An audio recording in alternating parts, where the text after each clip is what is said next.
अस्सलाम वालेकुम नाज़रीन और सामीन और मेरे मरीज और उनके लवाहिकीन। मेरा नाम डॉक्टर हसन रजा है। MBBS, MCPS, PGPN, Boston USA। I'm a child specialist, nutritionist and dietitian और मैं शमशाद असलम ओपल हॉस्पिटल पे होता हूँ। नाज़रीन, आज का जो हमारा लेक्चर है वो डेंगू के मुतालिक है। जैसा कि आप सब लोग जानते हैं कि पाकिस्तान में डेंगू की वबा फूटी हुई है और पाकिस्तान के काफी शहरों में डेंगू काफी ज्यादा रिपोर्ट हो रहा है। जैसे कि कराची है, लाहौर है, रावलपिंडी है, पेशावर है। और उसके अलावा मैं आपको ये भी बताता चलूं कि हमारे अपने वाह कैंट इस शहर के अंदर भी काफी ज्यादा केसेस रिपोर्ट हुए हैं। इवन मैंने खुद 3 जो केसेस हैं वो अपने शमशाद असलम हॉस्पिटल से रिपोर्ट किए हैं। मैं HRT हॉस्पिटल में भी होता हूँ मॉर्निंग में, वहां पे हमने 3 से 4 केसेस रिपोर्ट किए हैं और SAPF हॉस्पिटल में भी काफी केस रिपोर्ट हुए हैं। तो आज के लेक्चर का मकसद ही ये है कि मैं एक बेसिक आगाही दे दूं, एक बेसिक बातें कुछ बता दूं कि जिसमें हमारे मरीजों को और उनके लवाहिकीन को और जनरल जो हमारी पॉपुलेशन है, जो आवाम है, इनको पता चले कि डेंगू बेसिकली है क्या। अब आज का जो लेक्चर है वो 3 स्टेजेस में होगा, जिसमें स्टेज 1 होगी जिसमें हम बताएंगे कि डेंगू क्यों होता है, उसकी वजूहात क्या है, और सेकंड हम इसके ऊपर फोकस करेंगे कि डेंगू की अलामात क्या है, घर में कब आपको पता चल सकता है, क्या आपको अलामात जाहिर हो तो आपको महसूस हो जाए, आपको पता चल जाए कि हाँ शायद ये डेंगू है। और थर्ड जो हमारा स्टेप रहेगा वो इस चीज पर मुनहसर होगा कि डेंगू को मैनेज कैसे किया जाए, क्या ऐसी चीजें जो हम घर में कर सकते हैं और क्या ऐसी चीजें कि जो हमें हॉस्पिटल में जानी चाहिए और जाके वहां पे इलाज करना चाहिए। तो नाज़रीन, स्टार्ट करते हैं अपनी फर्स्ट स्टेज के साथ। अब जैसे मैंने पहले आपको बताया कि डेंगू है क्या, तो डेंगू एक बीमारी है, एक तरह का बुखार है जो कि एक खास किस्म के मच्छर के काटने से होता है, जिसको एडीज मच्छर कहते हैं नाज़रीन। और मैं एक बात आपको ये भी बताता जाऊं कि ये दिन के टाइम पे काटता है, जैसे दूसरे मच्छर हैं वो रात के टाइम पे काटता है, तो इसकी खासियत ये है कि मेजोरिटी दिन के टाइम पे काटता है। ठीक है जी, पहली बात होगी। दूसरी बात कि ये होता क्यों है, कहां से आता है, क्या होता है। जितने भी हमारे घरों के अंदर आप देखें, हमारे गमले हैं उनके अंदर कोई पानी पड़ा हुआ है, सेहन के अंदर कोई पानी खड़ा हुआ है, कोई बर्तन है जिसके अंदर पानी खड़ा हुआ है, कूलर के आसपास हम देखते हैं वहां पे पानी खड़ा हुआ है, या गली मोहल्लों में नालियां हैं, कोई छोटे हैं गटर्स हैं, वहां पे पानी खड़ा हुआ है, तो ये बेसिकली इसकी जो अफजाइश होती है। या हम आप देखें कूड़े में हमने वो फेंके हुए होते हैं या डस्टबिन में हमने चीजें फेंकी होती हैं जिसमें बारिश का पानी इकट्ठा हो जाता है, तो बेसिकली ये अपनी अफजाइश इस गंदे पानी के साथ करता है। ठीक है जी, ये वहीं पे रहता है, वहीं पे फलता फूलता है और अगले फिर 1 से 2 दिन के अंदर जो इसके लार्वे हैं वो प्रॉपर एक बड़े मच्छर में तब्दील हो जाते हैं। और फिर ये मच्छर क्या करता है कि इंसानी जिस्म का जो खून है उसको चूसता है, उसको काटता है और फिर जाके दोबारा अपनी ब्रीड करता है, दोबारा अपनी जाके नस्ल बढ़ाता है। अब जब ये इंसान को काटता है तो फिर इसके बाद हमारी अब दूसरी स्टेज आ जाती है कि होता क्या है। तो जब भी मच्छर काटता है तो आपको, मतलब इसमें छोटे बच्चों में बड़े बच्चों में थोड़ा सा फर्क है। छोटे बच्चों का आप बताते हूँ क्योंकि मैं चाइल्ड स्पेशलिस्ट हूँ। तो छोटे बच्चों में इस तरह होता है कि बच्चों को नॉन स्पेसिफिक सा आम सा बुखार होगा, मीन्स वहां के बोलेगी कि जिसको थोड़ा थोड़ा सा बुखार हर टाइम पे रहता है, बसाकात बुखार तेज हो जाता है, पहली अलामत इसकी।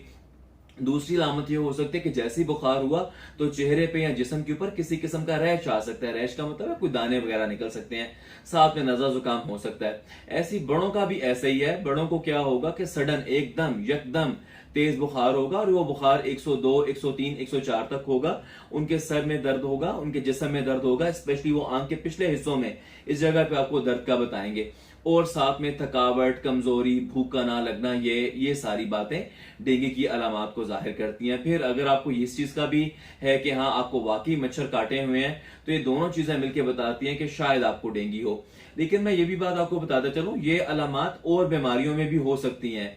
अभी हमारे यहाँ वबा फूटी हुई, तो हम यही चाहते हैं कि ऐसा ना हो हम डेंगू को ट्रीट ना करें, ऐसा ना हो हम डेंगू को भूल जाएं, ऐसा ना हो कि डेंगू को अंडरग्राउंड कर दें और हम यही समझे कि शायद नज़ला जुकाम था हमने ठीक कर दिया और बाद में तीसरे चौथे दिन वो डेंगू निकले। तो हमारा आज के लेक्चर का मकसद ही ये है कि हम ये सारी चीज अवेयर करें कि हाँ अगर ये चीजें कोई भी इंसान अपने अंदर महसूस करे, अपने किसी फैमिली मेंबर में महसूस करे, किसी बच्चे में महसूस करे, तो फिर फर्दर सो क्या करना चाहिए। जब भी ऐसा कुछ होता है तो कोशिश करें, अब इसकी मैनेजमेंट की तरफ आते हैं, तो कोशिश करें कि पानी, ज्यादा से ज्यादा पानी पिएं, क्योंकि जब भी डेंगू बुखार में बुखार होता है तो बुखार होने की वजह से हमारे अंदर डिहाइड्रेशन होती है। अब डेंगू के अंदर 2-3 बातें हैं। सबसे ज्यादा मैंने आपको बता दिया बुखार, जो दूसरा मेन मसला होता है वो पानी की कमी का होता है। जैसे जैसे बुखार तेज होता है वैसे वैसे हमारी पानी के अंदर कमी हो जाती है। और तीसरा मसला ये हो जाता है डेंगू बुखार के अंदर कि इसमें हमारे जो खून जमाने वाले खुलिये हैं, जिनको हम प्लेटलेट्स कहते हैं, वो कम होना शुरू हो जाते हैं। अब खून जमाने वाले खुलियों को जैसे मैंने नाम सुन के जाहिर है कि खून को जमाते हैं, तो जब ये खुलिये कम हो जाएंगे तो खून जमेगा नहीं। जब खून जमेगा नहीं तो तीसरी बड़ी अलामत आती है जिसको हम डेंगी हेमरेजिक फीवर कहते हैं। डेंगी हेमरेजिक, जिसमें हेमरेज हो जाए, खून निकलना शुरू हो जाए, फीवर बुखार, कि जो डेंगी के वो तीसरा पॉइंट कि जिसमें डेंगी शदीद ज्यादा होता है और इसमें फिर बच्चों को या बड़ों को साथ खून आना शुरू हो जाता है। क्यों? इसलिए कि बेसिकली हमारी अल्लाह की जातें शरियाने रखी हुई हैं जिसके अंदर छोटे छोटे से पोर्स हैं। ये प्लेटलेट्स वहां से बाहर आना शुरू हो जाते हैं, ये खून के जमाने वाले खुलिये और पानी वहां से बाहर आ जाता है, तो जिस्म में पानी की भी कमी हो जाती है और हमारे अंदर खून के अंदर प्लेटलेट्स की कमी भी हो जाती है। अब जब ये चीजें हो जाएंगी, ठीक है जी, तो इसके बाद नजर कैसे आएंगी? हम क्या करते हैं, हम टेस्ट करवाते हैं अपने। जब टेस्ट करवाते हैं आपको भी सारों आप जानते हैं कि जिसमें प्लेटलेट्स कम हो जाते हैं, यही वजह होती है कि जो प्लेटलेट्स कम हो जाते हैं तो हमारे उस फिल्म के अंदर भी, उस ब्लड सीपी की रिपोर्ट के अंदर भी, खून की रिपोर्ट के अंदर प्लेटलेट्स भी कम आते हैं और हमारे प्रेशर्स भी, ब्लड प्रेशर्स भी कम रहते हैं, क्योंकि हमारे अंदर पानी की बतदरीज कमी हो रही होती है। अब ये सारा हो गया, अब हमने घर में क्या करना है? मैंने आपको बता दिया घर में आप ये चीजें कर सकते हैं। कोई भी आप एंटीपायरेटिक यूज कर सकते हैं। आपके घर में ब्रुफिन पड़ा हो, पैनाडोल पड़ा हो, कैल्पोल पड़ा हो बच्चों के लिए या बड़ों के लिए कोई टैबलेट होती है, तो आप बुखार को कम करें और कोशिश करें कि एडिक्वेट हाइड्रेशन, यानी पानी की आपके जिस्म के अंदर कमी ना हो। आप उस बुखार के अंदर कोशिश करें पानी जितना ज्यादा पी सकें। वो सादा पानी भी हो सकता है, स्कंजबीन बना के पी सकते हैं, रूह अफ़ज़ा बना के पी सकते हैं। किसी भी सूरत में आपने अपनी वाटर की इनटेक जो है, पानी की इनटेक जो है, उसको बैलेंस में रखना है। फिर आप ये चीज को भी नोट करें कि क्या आपको पेशी पोटी ठीक से आ रही है, आपकी पेशाब की जो आउटपुट है वो ठीक है या नहीं है। ठीक है जी, ये बड़ी इंपॉर्टेंट बात है, आप इस चीज को जरा नोट करें, क्योंकि अगर आपका इस बुखार के साथ पेशाब की कमी होना शुरू हो जाती है तो ये भी एक बहुत डेंजर साइन है, ये बहुत परेशानी वाली बात है कि जिसपे आपको परेशान होना चाहिए। अब कौन सी ऐसी अलामात हैं जिसमें आपको फौरन अस्पताल जाना चाहिए? बिलफर्ज आपको 2 से 3 दिन बुखार हो गया है और बुखार आपका पैनाडोल लेने से, चीजें लेने से ठीक नहीं हो रहा, उसके बाद आप ये चीज नोट कर लें कि अगर आपको लगता है कि इसके साथ आपको थकावट होना शुरू हो गई, बदन में ज़ौफ आना, कमजोरी आना शुरू हो गई, इसके बाद आपको भूख लगना कम हो गया है और पैनाडोल लेने के बावजूद आपका बुखार ठीक नहीं हो रहा, या आपके पेशाब की जो कमी है आपको वो वाकया हो गई है, वो अब कम आना शुरू हो गया है, ये सारी वो परेशानी वाली बातें हैं कि जिसमें आपको अब घर नहीं रुकना।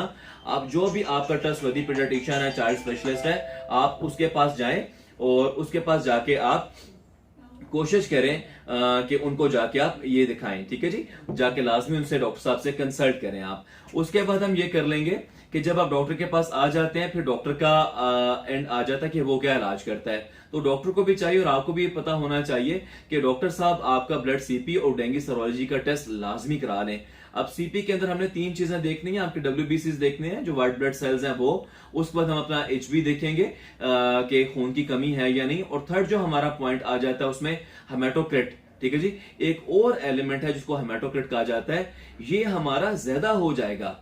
ये बड़ी एक इंपॉर्टेंट चीज है। बेसिकली डेंगू की जो हम मैनेज करते हैं और डेंगू की जो हमें चीज देखनी होती है उसमें हमें हेमाटोक्रिट भी नोट करना होता है कि क्या वो कम तो नहीं हो रहा, ठीक है जी, या वो बढ़ तो नहीं रहा। डेंगू बुखार के अंदर हेमाटोक्रिट हमेशा इंक्रीज करता है, बढ़ता है। ये बातें होगी। और चौथी और आखिरी बात जो मैं आपको पहले भी बता चुका हूं कि प्लेटलेट्स का, कि उसमें प्लेटलेट्स बतदरीज कम होते जाते हैं। और कब परेशानी होती है? जब ये 1 लाख से कम होना शुरू हो जाए तब। नॉर्मल जो इनकी वैल्यू होती है वो 1.5 लाख से 1,40,000 या 50,000 से लेके 4.5 लाख तक होते हैं। अब हॉस्पिटल में आ गए तो हॉस्पिटल की मैनेजमेंट है, अब वो अपना देख लेंगे, आपको डॉक्टर साहब देख लेंगे, अगर वो आपको एडमिशन एडवाइस करते हैं या वो आपको घर के लिए मेडिसिन लिख के देते हैं, ये चीजें।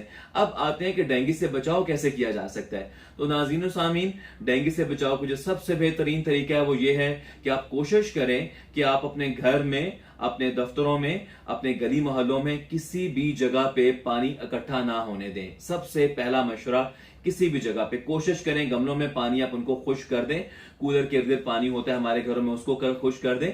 रूम कूलर के इर्द गिर्द पानी आप उसको खुश कर दें। गली मोहल्ले में कहीं ऐसा ड्रेनेज का जो सिस्टम है वो ठीक नहीं, आप उसको ठीक कर दें, सबसे पहली बात। दूसरी बात नाज़रीन और सामीन, हम कोशिश करें कि आप डेंगी मच्छर का या मलेरिया मच्छर का जो स्प्रे होता है वो बतदरीज घरों में, घरों के बाहर किया जाए, ताकि इन मच्छरों की जो अफजाइश है ये कम से कम हो। ठीक है जी। और तीसरी बात, बच्चों के लिए, बड़ों के लिए, कि हम कोशिश करें, अब हमारे मुल्क में ये वबा फूटी हुई, तो हम मॉस्किटो नेट से मिलते हैं कि जिसमें मच्छर एंटर नहीं हो सकते, आ नहीं सकते, हम मॉस्किटो नेट यूज करें। 3 बातें होगी। चौथी बात नाज़रीन ये कि जब ये अलामात जाहिर हो जाती हैं तो ये भी एक तरह की एहतियात है कि आप उसको ये ना समझे, आप फौरन कोशिश करें कि आप उसको अपने डॉक्टर से कंसल्ट करें, आप अपने डॉक्टर से बात करें। ठीक है जी। क्योंकि इलाज तो अपनी जगह पे है ही है मुनस्सर, लेकिन जैसे हम अपने बड़े बुजुर्गों से सुनते हैं कि एहतियात बेहतर है, एहतियात ज्यादा बेहतर है इलाज से। तो हम यही कोशिश करेंगे, आप डिफरेंट प्रोग्राम से भी देख रहे हैं, टीवी पे भी आप देख रहे हैं कि यही एहतियात बताई जा रही है कि इन सारी चीजों से एहतियात करें।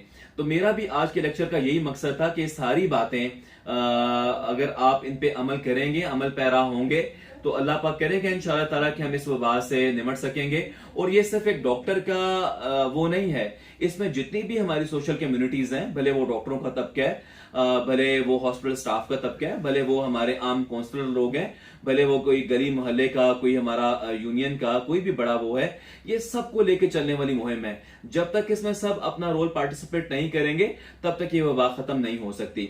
मैं दोबारा बताता चलूं, मेरा नाम डॉक्टर हसन रजा है, मैं बच्चों का चाइल्ड स्पेशलिस्ट हूं, न्यूट्रिशन डाइटिशियन हूं, और मैं शमशाद असलम हॉस्पिटल में मौजूद होता हूं। किसी भी किस्म की रहनुमाई की सूरत में, आगाही की सूरत में आप मुझसे कांटेक्ट कर सकते हैं। मैंने पिछली वीडियो में भी अपना नंबर बताया था, और आप यहाँ पे भी कॉल करके मुझसे किसी किस्म का कोई भी मसला डेंगू बुखार के लिहाज से, कोई इंफॉर्मेशन डेंगू बुखार के लिहाज से, उसके इलाज के लिहाज से, उसकी अपडेट के लिहाज से कि आजकल क्या चल रहा है, वो आप पूछ सकते हैं। नाज़रीन, एक मैं आखिरी बात आपको बताना भूल गया कि कल हमारी बात हुई है, NIH हमारा एक अदारा है इस्लामाबाद के अंदर जो कि वैक्सीन बनाता है, तो मुझे वहां से पता चला, उन्होंने मुझे अपडेट किया है कि डेंगू की वैक्सीन भी आ चुकी है, लेकिन वो सिर्फ उन लोगों के लिए है कि जिनको डेंगू हुआ है। तो वो लोग NIH हॉस्पिटल है, एलर्जी हॉस्पिटल भी नाम से मशहूर है, जो कि इस्लामाबाद में मौजूद है। तो जिन लोगों को डेंगू है और अभी हुआ है, तो वहां पे राब्ता उनसे कर सकते हैं। डेंगू बुखार का जो ड्यूरेशन होता है वो 5 से 7 दिन का होता है, 7 से 10 दिन का होता है, और इसके बाद आस्ता आस्ता अलामात जो है वो बेहतर होना शुरू हो जाती है। बहुत शुक्रिया जी, आपने लेक्चर सुना। किसी भी किस्म की रहनुमाई में आप मुझसे बात कर सकते हैं। Thank you very much.